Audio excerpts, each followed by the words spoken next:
Shalom, selamat siang Bapak Ibu saudara yang dikasihi dalam nama Tuhan Yesus. Selamat berjumpa kembali dengan saya Pendeta Yakub. Kali ini saya akan kembali membagikan kesaksian sesuai pengalaman hidup saya dengan Tuhan dan firman Tuhan. Di sesi yang lalu bagaimana saya memulai dari panggilan Tuhan untuk kemudian masuk ke dunia pelayanan dan kemudian masuk dalam proses Tuhan terhadap hidup kami, pelayanan kami.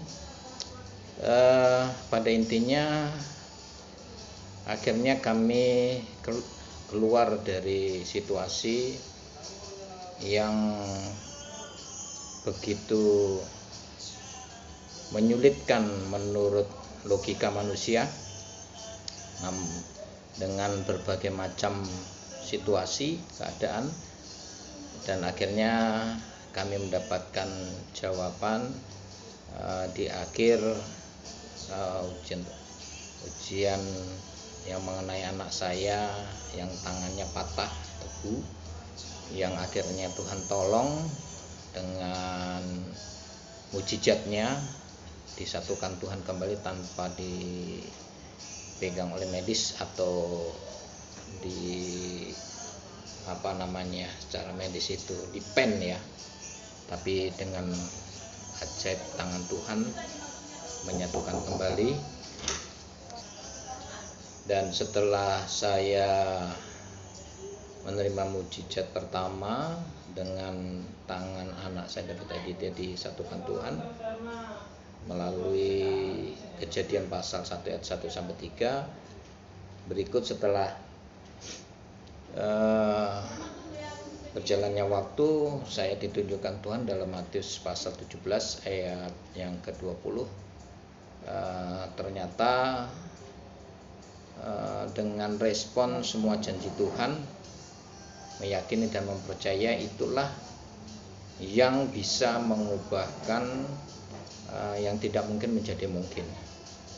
Karena kalau kita lihat dalam Matius pasal 17 ayat 20 tersebut, hanya Tuhan berkata, apabila engkau punya iman sebiji sesawi, ya, artinya meyakini mempercayai janji Tuhan tanpa ragu sedikit pun, maka akan bisa mengubah situasi keadaan yang sulit menjadi mudah, yang tidak bisa menjadi bisa. Kemudian Tuhan berikan lagi satu firman Tuhan dibukakan dalam Matius pasal 16-nya, dari mulai ayat yang ke-13 itu, bagaimana pembicaraan Tuhan dengan murid-muridnya yaitu mengenai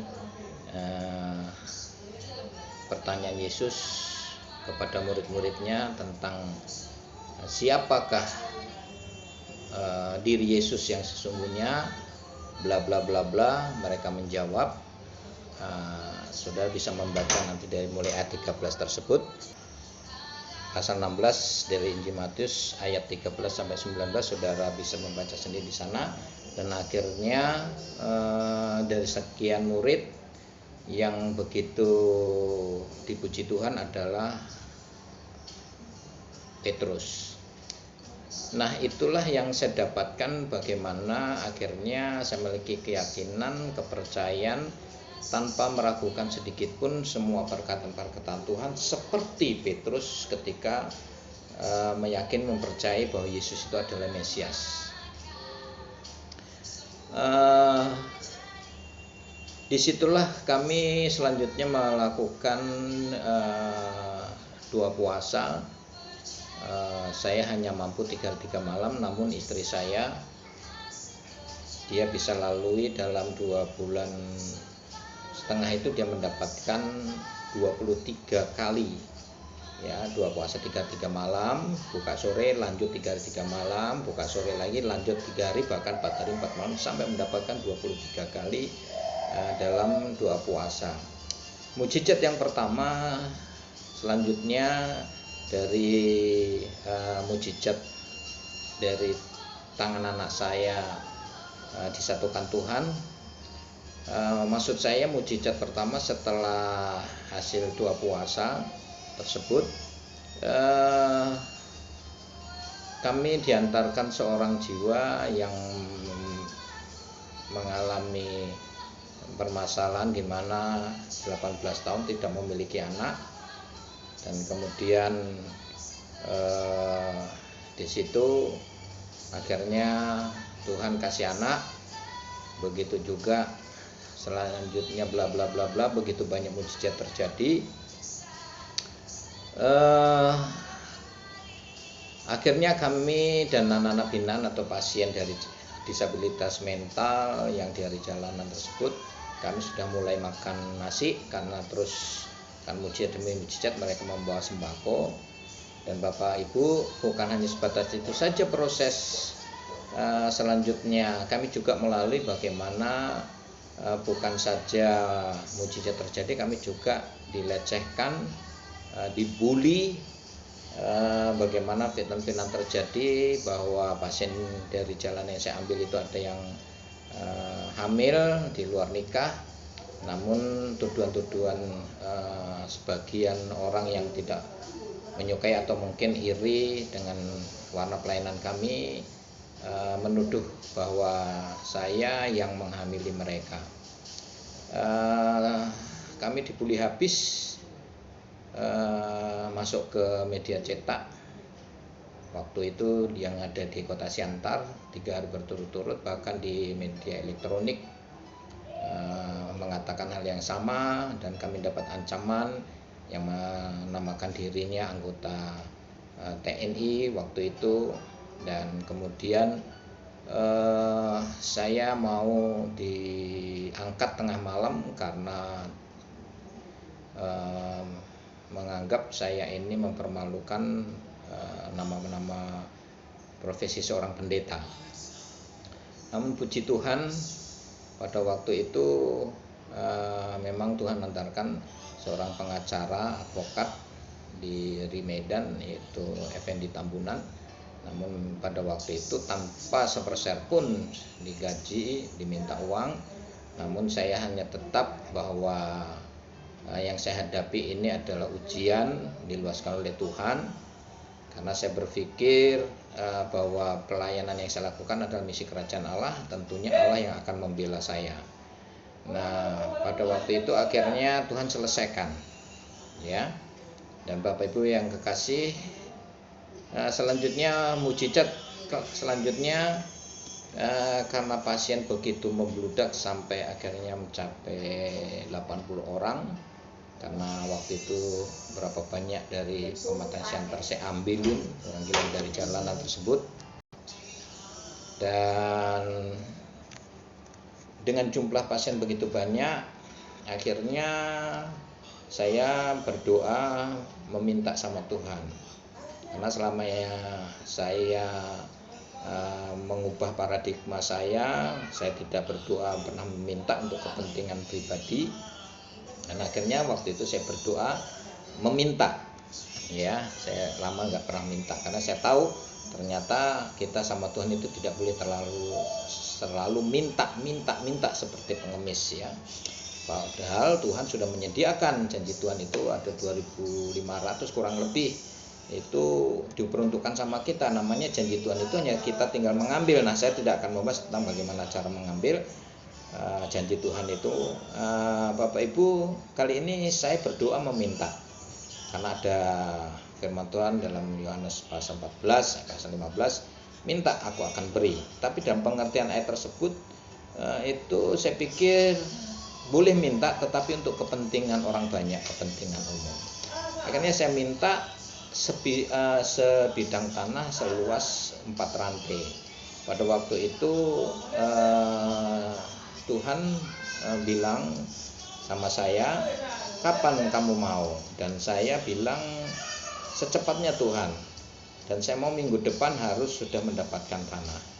Dan pada waktu itu ada 2 orang ibu datang ke pelayanan saya. Nah, kemudian saya ditawarin sebidang tanah, tetapi di Jalan Bali ada 2 rantai. 2 orang ibu ini saya tidak pernah mengenal sama sekali sebelumnya. Nah kemudian saya jawab, saya berdoa minta sama Tuhan itu 4 rantai, bukan 2 rantai. Nah ibu salah, saya bilang. Tidak, saya disuruh Tuhan untuk mencari namanya Pak Pendeta Yakub. Nah selanjutnya Bapak Ibu Saudara yang kekasih, saya tidak menerima karena permintaan saya sama Tuhan 4 rantai, diantar 2 rantai. Saya suruh ibu ini berdoa lagi. Kemudian mereka pergi mungkin dengan rasa kecewa, entah berpikirnya ini betul-betul pendeta gila atau gimana ini, karena orang dikasih gratis kok tidak mau. Saya tidak secepat itu menerima karena tidak sesuai dengan permintaan saya. Akhirnya 3 hari kemudian ibu ini datang lagi. Dia teringat bahwa dia punya tanah seluas yang saya minta, yaitu yang sekarang saya bangun. Tuhan sediakan dananya dan sudah jadi. Dan setelah tunjukkan ternyata tanah tersebut lebih daripada yang kita harapkan, hampir 5 rantai. Nah Bapak Ibu Saudara yang kekasih, akhirnya pada waktu itu terus saya berdoa lagi, minta lagi yang berikutnya. Engkau Tuhan sudah berikan tanah, saya minta sekarang dana pembangunan. Tuhan juga menjawab, kapan? Saya bilang secepatnya, minggu depan saya mau Tuhan. Dan selanjutnya Tuhan hantarkan seorang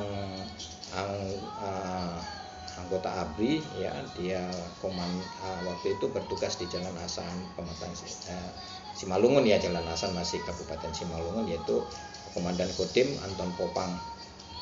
Nah pada waktu itu dia datang tengah malam hari dengan pakaian lengkap dengan ajudannya, dan saya pikir ada apa begitu, karena saya tidak mengenal sebelumnya. Tapi ternyata dia disuruh Tuhan untuk memberikan dana untuk pembangunan, dan dia bertanya, Pak Pendeta katanya mau membangun. Iya. Nah tanahnya sudah ada, dan selanjutnya besok harinya dilihat di lokasi, dan di lokasi itulah Bapak Anton Popang tersebut dia menelpon mungkin barangkali pelanggannya, ya, Panglong gitu, kan bangunan, untuk mendatangkan bahan-bahan bangunan. Dan pada waktu itu terbangunlah akhirnya gedung pertama letter L, 5 kali 15 dan 5 kali 10. Itu tahap pertama. Dan selanjutnya Tuhan bergerak begitu luar biasanya. Juga salah seorang anggota TNI di Korem waktu itu yang namanya Bapak Rubin, kalau tidak salah dia masih berpangkat waktu itu kapten, ya. Dia datang ke yayasan juga, pada waktu itu masih di TV Simatupang. Dia menawarkan juga dan ingin membantu pembangunan asrama Yayasan Pemenuhan Bangsa untuk penderita disabilitas mental ini. Akhirnya terbangunlah 2 asrama lagi, dan selanjutnya datang lagi orang digerakkan Tuhan.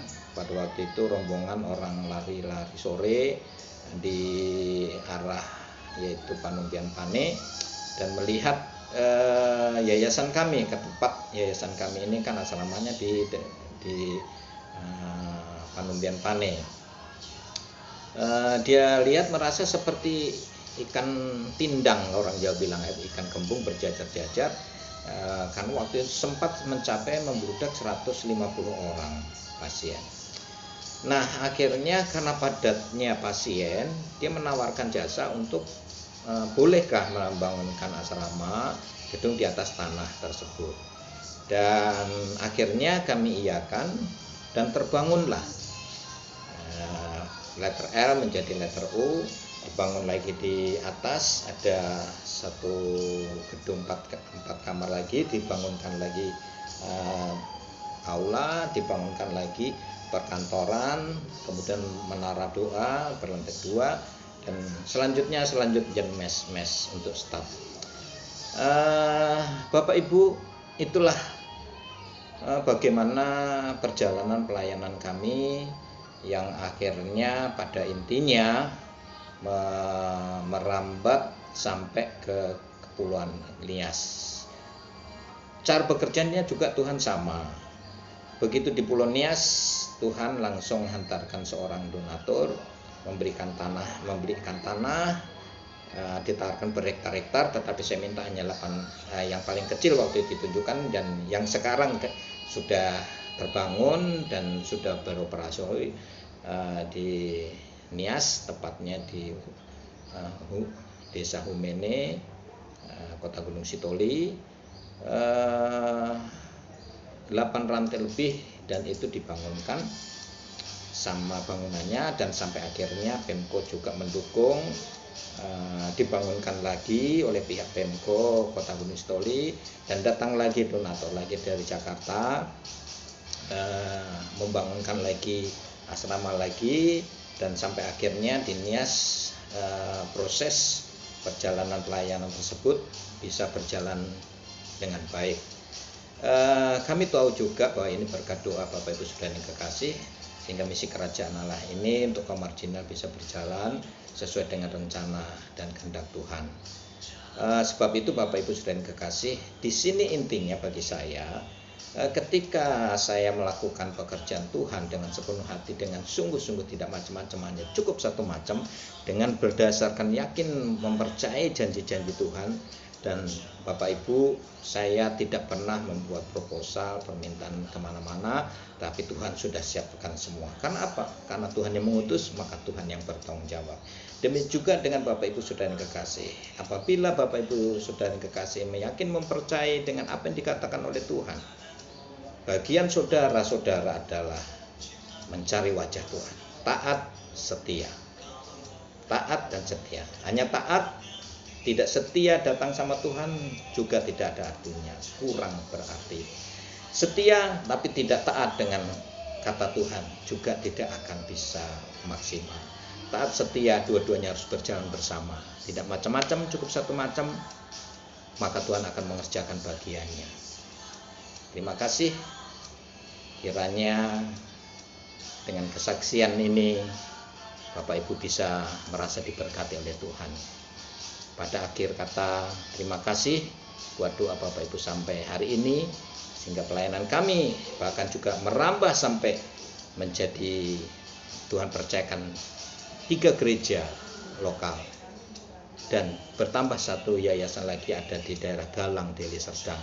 Jadi 3 yayasan, 3 gereja, itu tanpa yaitu membuat permohonan proposal atau minta-minta kepada siapapun, selain hanya berharap kepada Tuhan.